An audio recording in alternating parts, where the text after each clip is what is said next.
বাস্তবে আমাদের সমাজের চিত্র অনেকটা এমন, যে গালি দেয় মুহাম্মদের নামে, যে গালি খায় মুহাম্মদের নামে সাল্লাল্লাহু।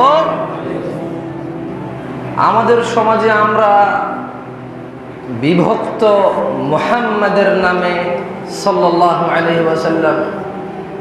আমাদের সমাজে আমরা ঘৃণা, একে অপর থেকে দূরে সরে যাওয়া, আলাদা আলাদা মসজিদ হওয়া, আলাদা আলাদা পাঞ্জাবি পোশাক আশাক টুপি পরিধান করা, আত্মীয়তা থেকে সব কিছুই হয় মুহাম্মদের নামে সাল্লাল্লাহু আলাইহি ওয়াসাল্লাম।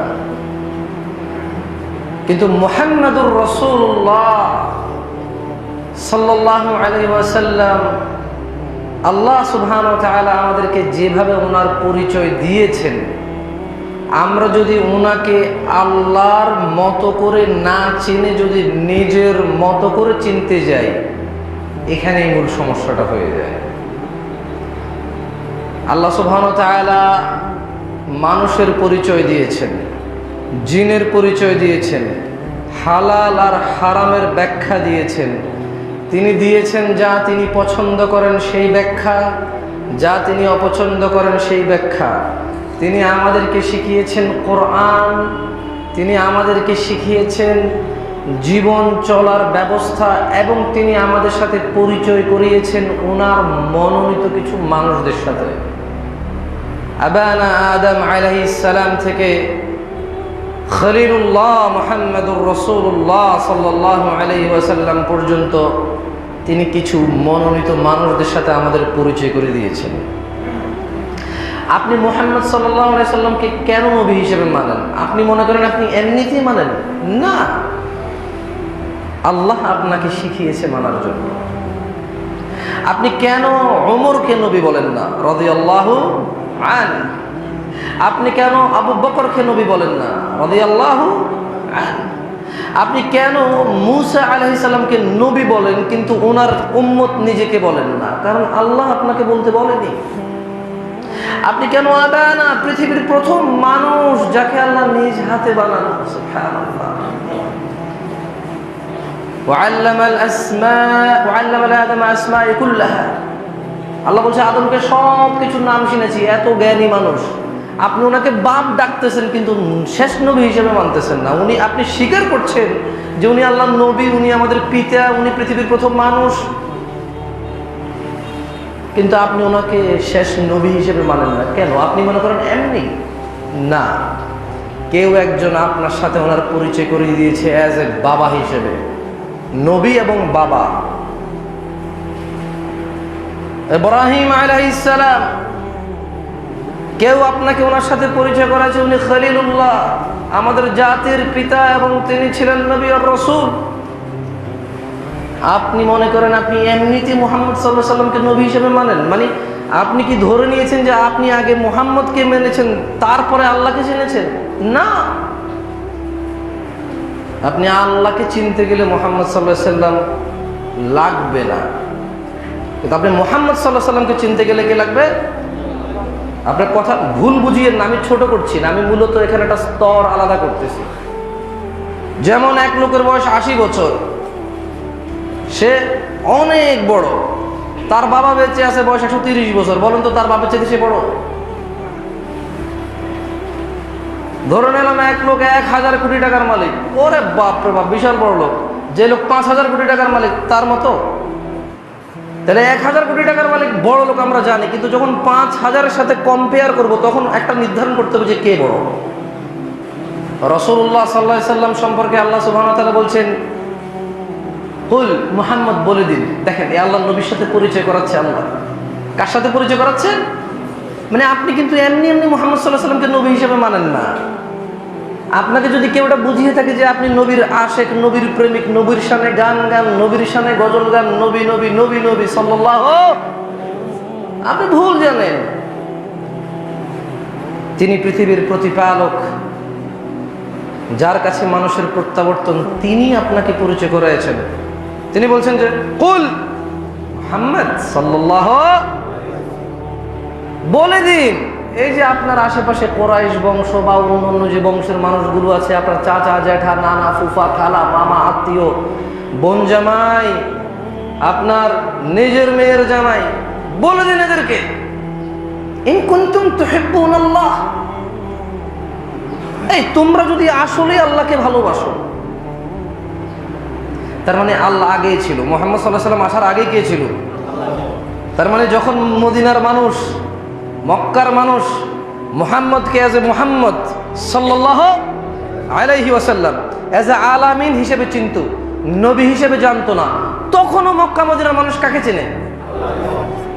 দেখছেন, মানে যখন মানুষ মুহাম্মদ সাল্লাল্লাহু আলাইহি ওয়াসাল্লামকে চিনতো না এজ এ নবী হিসেবে, কি হিসেবে, তখনও মানুষ কাকে চেনে? এবার আল্লাহ পরিচয় করে দিচ্ছে এই মানুষগুলোর মধ্যে একজন লোক আছে মুহাম্মদ সাল্লাল্লাহু আলাইহি ওয়াসাল্লাম। এবার বলছেন যে এই তোমার আশপাশের লোকগুলোকে বলো ইন কুনতুম তুহিব্বুনাল্লাহ, তোমরা আল্লাহকে ভালোবাসো না, দাবি করে তো 360 জন মূর্তির মাধ্যমে এই মূর্তিগুলোর পূজা করে কাকে পাওয়ার জন্য? আল্লাহ নবীকে আল্লাহ বলেছেন যে বলো 360 জন মূর্তির যে পূজা করো ভালো কথা, কাকে পাওয়ার জন্য? শোনো, তোমরা যদি আল্লাহকে ভালোবাসো ফাত্তাবিউনি, মনে রাখো আমি মুহাম্মদকে অনুসরণ করো, ইউহিব্বুকুমুল্লাহ, আল্লাহ তোমাদেরকে ভালোবাসবেন। ব্যাপারটা এমন হয়ে গেল 7 সমুদ্র 13 নদী পার করে কোনো প্রেমিক তার প্রেমিকাকে ভালোবাসার প্রপোজাল দিচ্ছে। প্রেমিক বলল যে শোনো, প্রেমিকা বলল শোনো, 7 সমুদ্র পার করা লাগবে না, 13 নদীও পার করা লাগবে না, একজন ভালো মানুষ হয়ে যাও, 5 ওয়াক্ত সালাত আদায় করো, আমার বাবা মার কাছে বিয়ের প্রস্তাব দাও, ওরা যদি রাজি থাকে আমি তোমার বউ হয়ে যাব।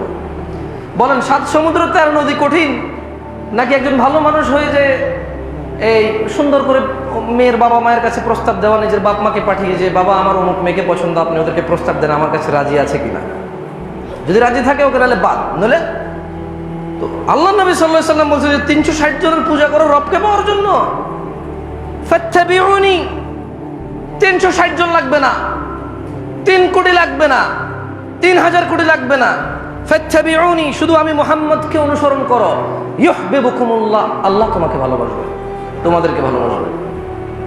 তাহলে আচ্ছা, এইবার শুধু আল্লাহ ভালোবাসলেই হবে? এই লোকগুলো যে এই মুহাম্মদ সাল্লাল্লাহু আলাইহি ওয়াসাল্লাম ব্যতীত অন্য মানুষের ইবাদত করে, ইতাআত করে, অনুসরণ করে, ফলো করে, এটা গুনাহের কাজ না? এবার আল্লাহর নবী বলছেন যে ওয়াগফির লাকুম যুনুবাকুম, আমি মুহাম্মদের অনুসরণ করলে খালি শুধু তোমাকে আল্লাহ ভালোবাসবে না, তোমাদের সমস্ত গুনাহ ক্ষমা করবে। সুবহানাল্লাহ। কেন গুনাহ ক্ষমা করবে? আল্লাহু গফুরুর রহিম, কারণ তিনি অতীব ক্ষমাশীল দয়ালু রব। বুঝে আসছে? এবার আসুন যেটা নিয়ে বলছিলাম, আজকে সকালবেলা বাসে আসতে আসতে ছোট ভাই একটাকে নিয়ে আসছিলাম, বলো যে ভাইয়া কী বিষয়ে খুতবা দিবেন? বললাম দেখো, খুতবা যেটা নিয়ে দিব ওটা হচ্ছে সুন্নাহ, যে ভালোবাসা কাদায়, যে ভালোবাসায় কেঁদেছিল সাহাবারা, যে ভালোবাসা পেয়ে সাহাবাদের বুকে দিয়ে পিঠে দিয়ে বল্লম ঢুকে বুকে দিয়ে বের হয়েছে আর বলতেছে যে আল্লাহের কসম, কাবার রবের কসম, ফুস্ত ফুস্ত, জিতে গেছি জিতে গেছি। এ কেমন ভালোবাসা? কলিজা বের হয়ে গেল, জীবনটা কিছুক্ষণের মধ্যে মাটিতে ঢুলে পড়বে, আর সে বলতেছে যে জিতে গেছি জিতে গেছি, এই ভালোবাসা। তো যেটা বলছিলাম আমি খুতবার শুরুতেই, মারামারিটা হয় মুহাম্মদ সাল্লাল্লাহু আলাইহি সাল্লামের নামে, দ্বন্দ্বটা হয় মুহাম্মদ সাল্লাল্লাহু আলাইহি সাল্লামের নামে, মসজিদ আলাদা হয় মুহাম্মদ সাল্লাল্লাহু আলাইহি সাল্লামের নামে। আমি এগুলো কি খারাপ বলেছি? আমি বলেছি যেটা আমাদের এখানে ঘটে। আমি বলিনি যে আমি একেবারেই সুন্দর কথা বলছি, যাদের কথা বলছি তারা এটা ভুল করছে। তারা ভুল করছে নাকি ঠিক করছে বিচার করবে আল্লাহ, এবং তারা নিজেরও একসময় বুঝতে পারবে। যদি মেনে নেয় মুমিন, না মেনে নিলে ফাসিক, তার ব্যাপার। আমি এক্সিস্ট, আমাদের সমাজে উপস্থিত যে সমস্যাগুলো আছে এবং যেই কারণে হয় সেটা নিয়ে কথা বলছি। তো ধরে নেন আমাদের মধ্যে সবার আল্লাহ একরকম না, এখানে একটা প্রবলেম আছে। আমাদের মধ্যে সবার মুহাম্মদ সাল্লাল্লাহু আলাইহি সাল্লাম একরকম ক্ষমতা রাখে না। আপনার আল্লাহ আপনি সূরা তহা থেকে বলছেন যে আর রহমানু আলাল আরশিস ইস্তাওয়া, দয়াময় রব তিনি আরশের উপরে সমাসীন, এই হলো আপনার আল্লাহ। কিন্তু এই সমাজে মানুষ আছে যাদের আল্লাহ সর্বত্র বিরাজমান। আমি কিন্তু ভুল বলিনি, খারাপ বলিনি, আমি বলছি যে এই ঘটনাগুলো আছে। একজন বলছে তার আল্লাহ আকাশের উপরে, আরেকজন বলছে তার আল্লাহ সব জায়গায় বিরাজমান। মারামারি লেগেছে কাকে নিয়ে? তাহলে গন্ডগোল কে? আল্লাহতে গন্ডগোল। গন্ডগোল কোথায়? আল্লাহতে। কারণ এর দাবি এর আল্লাহ আর রহমানু আলাল আরশিস ইস্তাওয়া, আকাশের উপরে সমাসীন। ওর দাবি আল্লাহ সব জায়গায় বিরাজমান। এখন যিনি আর রহমানু আলাল আরশিস ইস্তাওয়া বলে, তিনি সূরা তহা এভাবে আরো 5-7টা আয়াত থেকে ক্লিয়ার হয়ে যায় যে ইন্না রাব্বাকুমুল্লাযী, তোমাদের রব পৃথিবী এবং আকাশ জমিন 6 দিনে সৃষ্টি করে তারপর আকাশের উপরে সমাসীন হয়ে গেছে। এভাবে বেশ কিছু আয়াত আনে। আর যিনি বলছে যে সর্বত্র বিরাজমান, তিনি বলছে যে আল্লাহর হুকুম ছাড়া কি গাছের পাতা নড়ে? আল্লাহর হুকুম ছাড়া কি গাছের পাতা নড়ে? আরো অনেক ব্যাখ্যা আছে। ওনার হিসেবে আল্লাহ যদি এখানে আমাকে দেখতে হয়, এখানে আসতে হবে। আমার ভিতরে আল্লাহ, আমি আল্লাহ, আল্লাহই আল্লাহ। কলব, মুমিনের কলবের ভিতরে আল্লাহ থাকে, ব্যাপারটা এরকম বলে না। এখন মুমিনের কলবের ভিতরে আল্লাহ থাকে, এ কথা কি কারো সন্দেহ আছে? যে ব্যক্তি এটা সন্দেহ করবে যে মুমিনের কলবের ভিতরে আল্লাহ থাকে না, তাই তো তার ইমানই নেই। কিন্তু এ কোন থাকা, এটা এবারে বিবেচনা করতে হবে। ছেলে বিদেশ যাচ্ছে, মা বলছে যে বাবা যাও, মা তোমার সাথে আছে, মানে দোয়া আছে মায়ের, কি আছে? স্মরণ আছে মায়ের, কি আছে? মানে মা তোমাকে সবসময় মনে রাখবে, তোমার জন্য দোয়া করবে, তোমাকে ভালোবাসবে, তোমার জন্য কাঁদবে। এভাবে মা তার সঙ্গে আছে, তার মাথায় মেধায় আছে যে আমার মা আছে। আপনি দেখেন, মা বাংলাদেশের, ছেলে সৌদি আরবে, ছেলে আমেরিকা, তোমার মা আছে? বলে যে হ্যাঁ আছে। তো কোথায় আছে? এটা কেউ আর প্রশ্ন করে? কেউ তো আর প্রশ্ন করে না। ছেলে বাংলাদেশে নিজের ঘরে বসে আছে, মা মরে গেছে, যখন বলে যে তোমার মা আছে, বলে যে না, মা তো নেই, মা মরে গেছে। অথচ একই ওই রুমে বসা, যে রুমে মা ছিল আগে। তাহলে ছেলে আমেরিকা, মা বাংলাদেশে, বেঁচে আছে মা, জিজ্ঞেস করছে তোমার বাবা মা আছে? হ্যাঁ আমার বাবা মা আছে। এখন বাবা মা কোথায় আছে? বাবা মা বাড়িতে আছে, কিন্তু আমার হৃদয়েও তো আছে। আমি তো আমার মাকে মনে করি, আমার ব্রেনে আছে তো আমার মা, আমার মেধায় আছে আমার মা। তো এখানে আল্লাহতে গন্ডগোল। মুহাম্মদ সাল্লাল্লাহু আলাইহি সাল্লামকে নিয়ে আমাদের বেশি কিন্তু দ্বন্দ্ব হয়। কেমন দ্বন্দ্ব হয়? যেমন আপনি সূরা কাহাফ পড়ে বললেন যে কুল ইন্নামা আনা বাশারুম মিসলুকুম, কথা বোঝেন।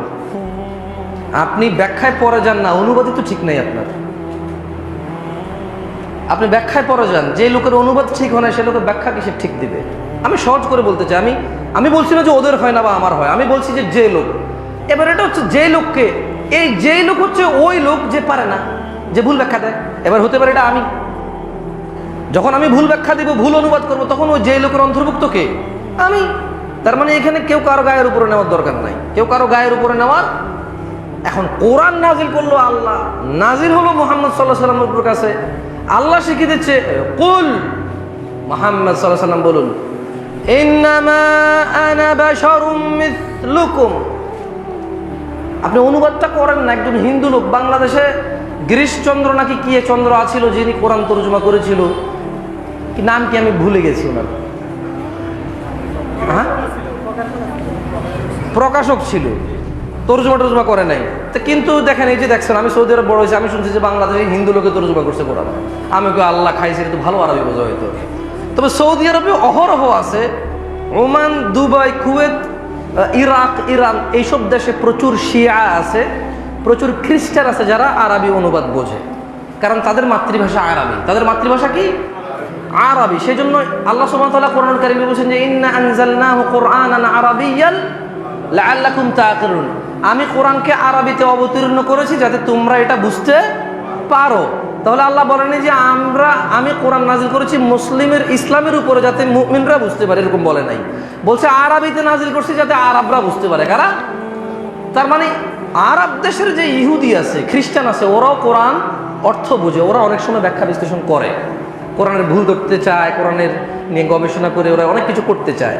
তো আমি এ কথা বলে কি বুঝাচ্ছি যে কুল মানে বলুন, ইন্নামা মানে নিঃসন্দেহে, যেটার মধ্যে আর কোনো সন্দেহের অবকাশ থাকে না, খুব জোরালোভাবে বলা যে অসম্ভব, সন্দেহ ছাড়া নিঃসন্দেহে, আনা আমি বাসার মানুষ মিসলুকুম তোমাদের মতো।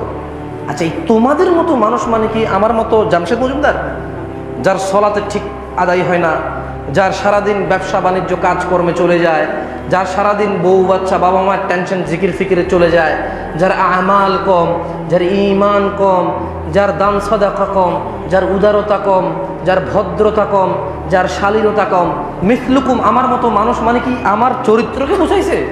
না, বানানোর উপাদানকে বলছে।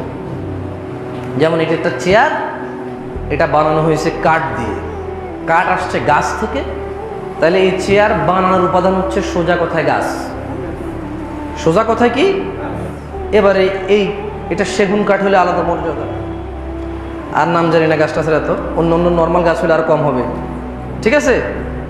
তো কুল ইন্নামা আনা বাশারুম মিসলুকুম আয়াত নাজিল করলো আল্লাহ, পড়লেন নবী সাল্লাল্লাহু আলাইহি সাল্লাম, শুধু পড়েননি, আল্লাহ বলছে বলতে থাকো, বলো বলো বলো বলো। নবী বললেন যে আমি মানুষ তোমাদের মতো। এখন এটা তরজমা করলে অপরাধ তো কোরআনের হলো, আমার কোথায় হলো? তাহলে কোরআন পরিবর্তন করা উচিত, তাইলে আর মানুষ এটা বলবে না। আমি বলছি না পরিবর্তন করেন, আমি বলছি যে যতদিন কোরআনে সূরা কাহফ থাকবে, সূরা কাহফের 110 নম্বর আয়াত থাকবে, ততদিন আমার মতো যত মোল্লা মুন্সি, আপনারা কাঠ মোল্লাই বলেন না কেন, যাই বলেন, যে মোল্লাই কোন, যদিও কোরআন তেলাওয়াত করবো এটাই পড়তে হবে, কুল ইন্নামা আনা বাশারুম মিসলুকুম। ও মুহাম্মদ বলে দিন আমি মানুষ তোমাদের মতো।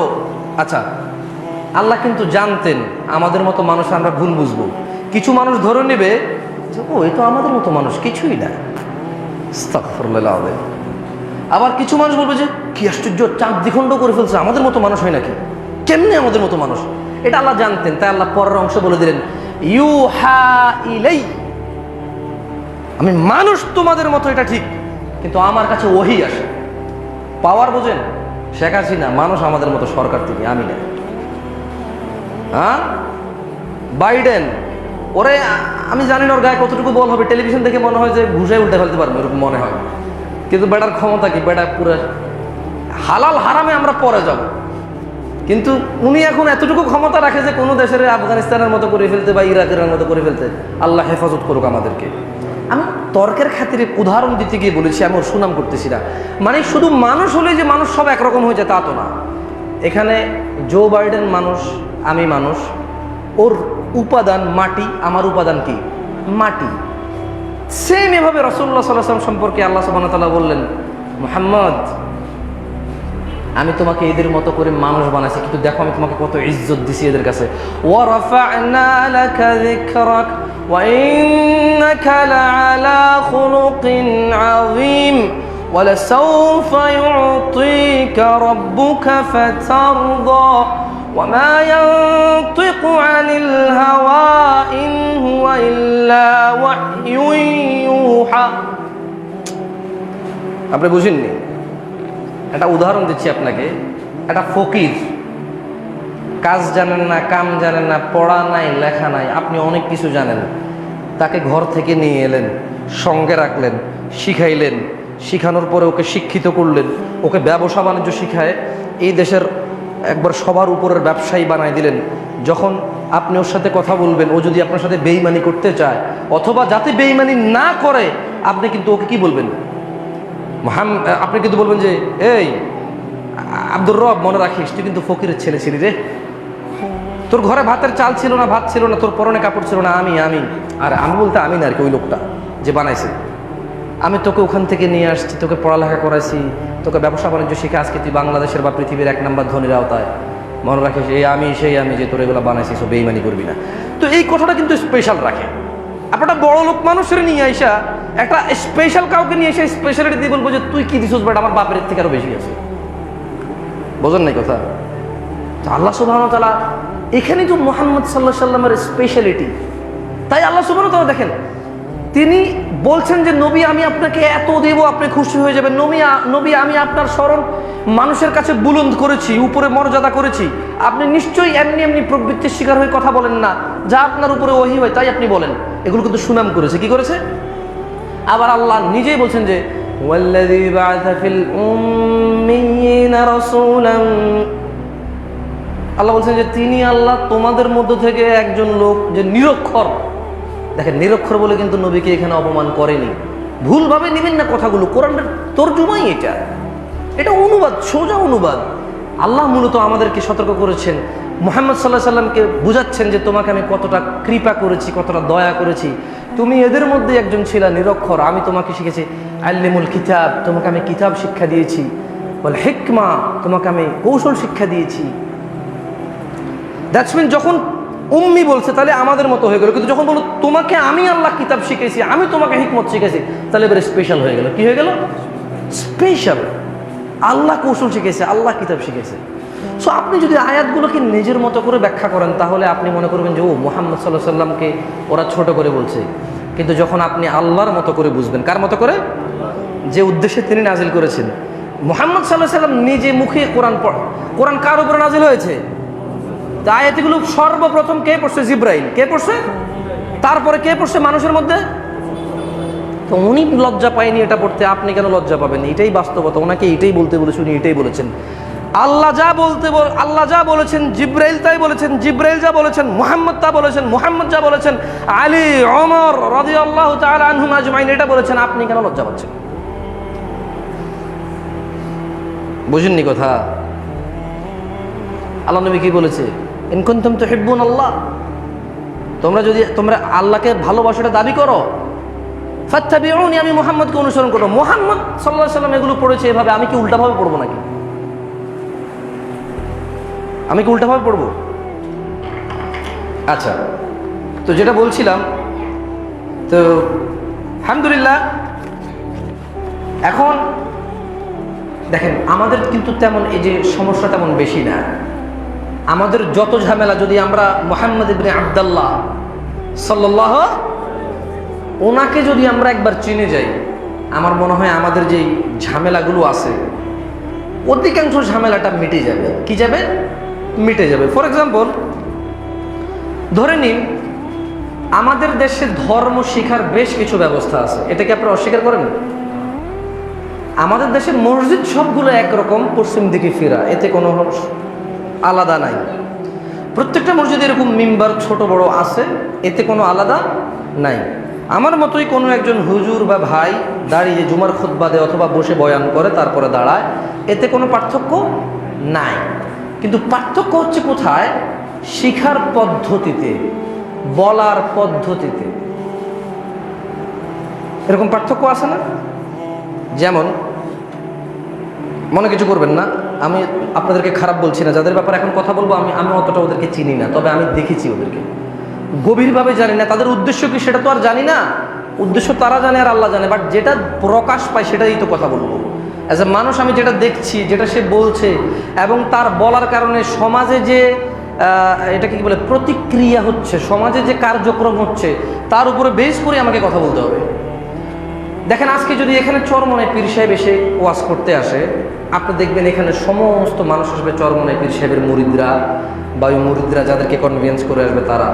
কিন্তু মুসলিম, চরমনায় পীর সাহেব একজন মুসলিম না, ওনার নাম মুসলিম না, উনি কোরআন হাদিস থেকে কথা বলে না, উনি আল্লাহর নামে সবাইকে ডাকছে না, কিন্তু এখানে সব মুসলমান আসবে না।